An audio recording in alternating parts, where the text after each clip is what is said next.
नरेश की मां अपने बेटे से मिलने दिल्ली आ रही है।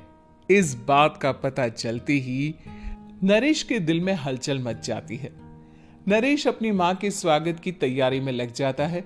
साथ ही उसे डर भी सताने लगता है कि उसकी मां कहीं अपनी पुरानी जिद पर फिर से बैठ ना जाए। हे भगवान, इस बार बचा लो। अगले साल पक्का माँ की जिद पूरी कर दूंगा। तभी दरवाजे की घंटी बजती है। नरेश दरवाजा खोलता है तो सामने अपने मकान मालिक को देखकर हैरान हो जाता है, क्योंकि उनके साथ एक सुंदर सी लड़की भी थी। अब नमस्ते अंकल, कुछ काम था, मुझे बुला लेते। आपने क्यों कष्ट किया? अरे नहीं नहीं, इसमें कष्ट कैसा। मैं तो बस तुम्हें रीना से मिलवाने आया था। आज से रीना तुम्हारे साथ इसी फ्लैट में रहेगी। अंकल, कोई लड़का फ्लैटमेट नहीं है? एक अनजान लड़की के साथ रहना मेरे लिए थोड़ा अजीब होगा।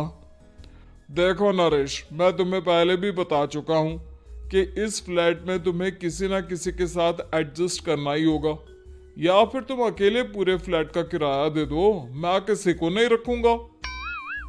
नरेश अपने मकान मालिक की बात सुन के रीना के साथ रहने के लिए तैयार हो जाता है, पर अंदर ही अंदर उसे ये बात खाने लगती है कि वो अपनी माँ को क्या जवाब देगा जब उसकी माँ रीना के बारे में उसे पूछेगी।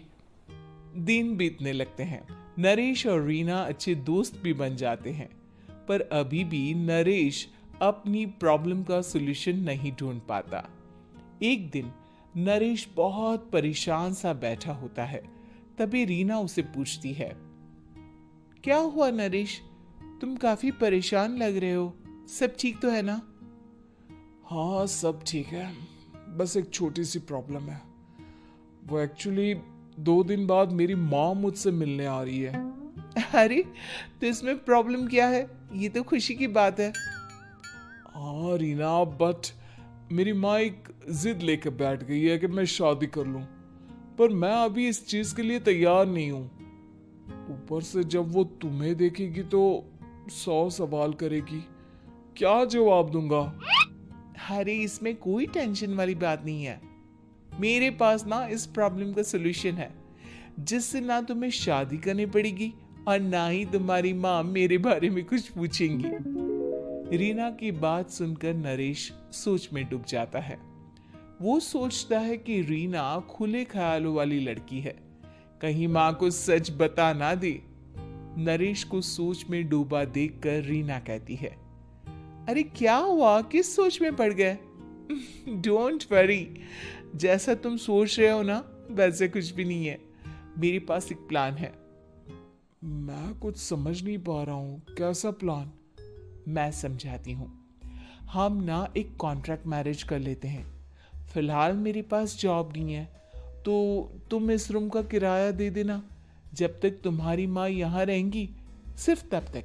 और तुम अपनी माँ से कह देना कि मैं तुम्हारी पत्नी हूँ, इससे वो मेरे यहाँ रहने पर कोई सवाल भी नहीं करेंगी। अरे, बात तुम्हारी ठीक है, पर माँ से झूठ बोलना, ना ना पापा, मैं ये रिस्क नहीं ले सकता।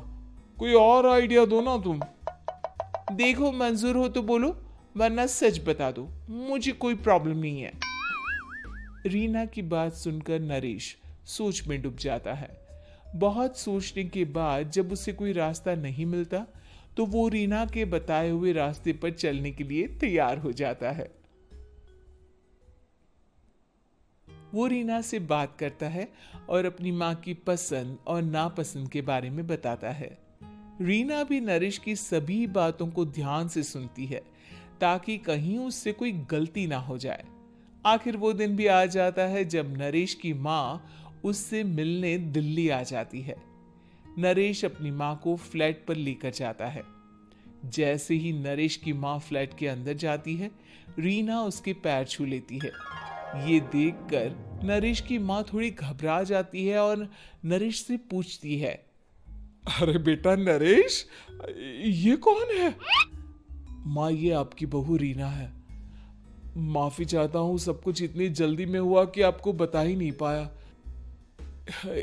इसलिए सोचा कि क्यों ना आपको सरप्राइज दिया जाए। अरे बेटा, मैं तो बस तेरा घर बसा हुआ देखना चाहती थी।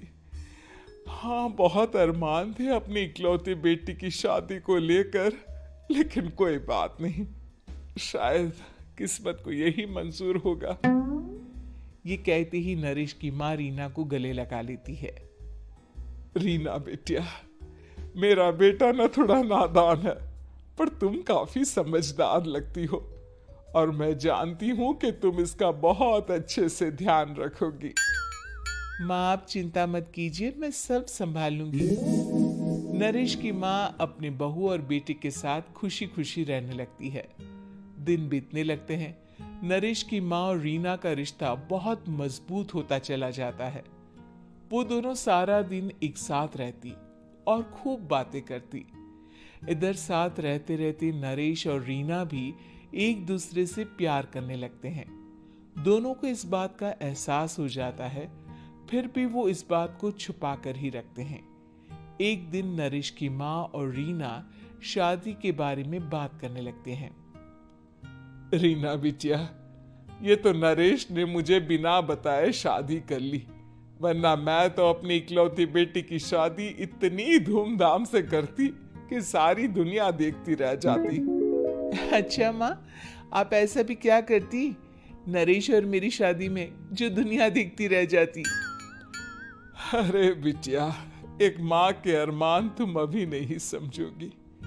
मैं तो अपनी बहू को एक रानी की तरह लेकर आती और शादी भी बिल्कुल शाही अंदाज में करती, पर मेरे तो सारे अरमान ऐसे ही रह गए।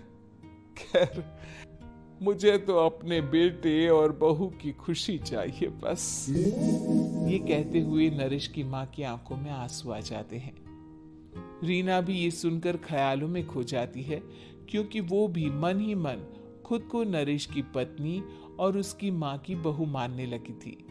शाम को जब नरेश ऑफिस से घर आता है तो रीना खुद को रोक नहीं पाती और नरेश के सामने उसकी माँ को अपने और नरेश के रिश्ते का सारा सच बता देती है। रीना की बात सुनकर नरेश की माँ दोनों से बहुत नाराज हो जाती है और घर वापस जाने की बात करने लगती है। तुम दोनों ने मुझसे सच छुपाकर बहुत ठेस पहुंचाई है मुझे। अब तुम लोगों के साथ नहीं रहना चाहती मैं, कल ही वापस चली जाऊंगी अपने घर। माँ, मुझे माफ कर दो, ये सब मैंने रीना के कहने पर ही किया है, वरना मैं भी आपको कभी ठेस पहुंचाने के बारे में सोच भी नहीं सकता। हाँ माँ, हमने ये सिर्फ आपका दिल रखने के लिए किया, प्लीज हम दोनों को माफ कर दीजिए। तुम दोनों ने मेरे अरमानों के साथ खिलवाड़ किया है और वैसे भी मुझे अपने बेटे के लिए एक अच्छी लड़की ढूंढनी है, इसलिए मेरा यहाँ से जाना ही बेहतर होगा। माँ की ये बात सुनकर रीना खुद को रोक नहीं पाती। माँ, क्या मैं आपके घर की बहू बनने लायक नहीं हूँ? रीना की बात सुनकर नरेश हैरान रह जाता है। नरेश की माँ भी कुछ समझ नहीं पाती। मैं कुछ समझी नहीं, आखिर तुम कहना क्या चाहती हो?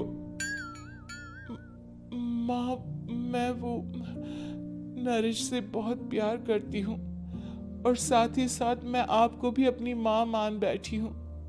आज जब आपकी बातें सुनी तो खुद को रोक नहीं पाई, इसलिए सारा सच आपको बता दिया।